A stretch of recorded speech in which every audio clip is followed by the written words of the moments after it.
And otherwise, this poor girl may have continued living in these awful living conditions. And so that really saved her. And we always say, if you see something, say something. As with most cases involving minors, many details have not yet been released.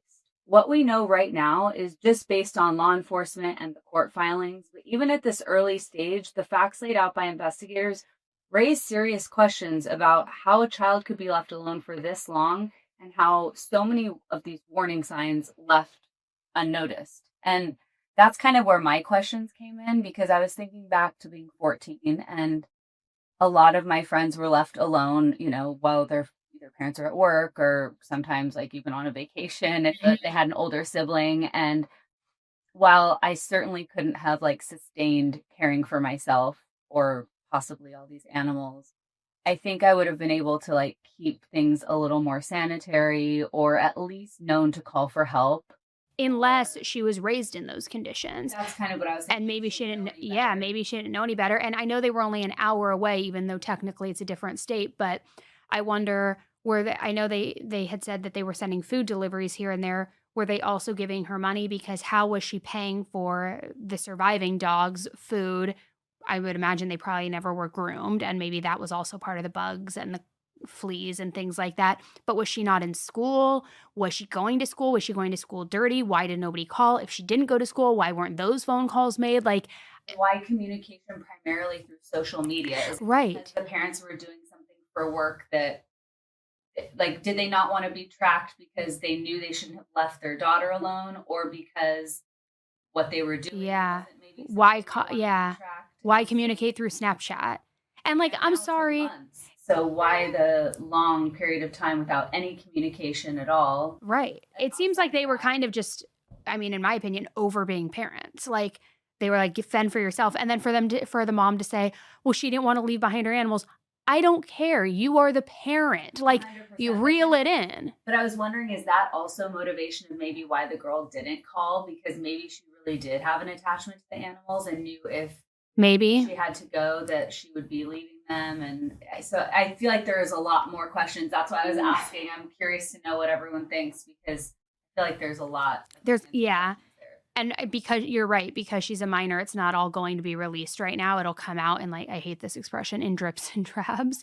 But I know, I hate that expression. But like, it'll slowly start coming out. But it seems to me like, I don't know, I don't want to jump to conclusions, but it seems like deadbeat parents, they left her to go do their own thing, work far away, which if it's an hour away, also commute. Why do you need to live in another state? Like, why do you leave your daughter? Make the hour drive every day if you're working there. A lot of questions. Was she in school? I don't know. It's interesting. I know. Because I feel like oftentimes you see people, I mean, I'm sure her being a minor was. And, I'm thinking there's a case, what is her name? Lacey Fletcher. I might be getting it confused with another case, but there was a similar House of Horrors a couple of years ago. I think it was Lacey Fletcher. I'm not entirely sure. I know everybody's probably screaming right now in their car, it's this, Annie, it's this. But where their child was special needs, and that's why they left her, because they didn't want to take care of her. Not saying that this child was. However, if there were feces, urine, things like that, either she grew up in those conditions and didn't know any better, or maybe there was some sort of element there, and that's why she also needed service animals or things like that, and maybe that's why things got so out of control or unruly. I don't know. But when you look at those photos and it's just unbelievable that someone would know that their child is living in that condition, because as a parent what your kids are capable of doing. Absolutely. For themselves, and regardless, that's far, far, far too long. I feel bad denying Emmy Lou her third pack of chocolate muffins. Like, what happens. True. I know. She's so scary. Oh my gosh. Awful.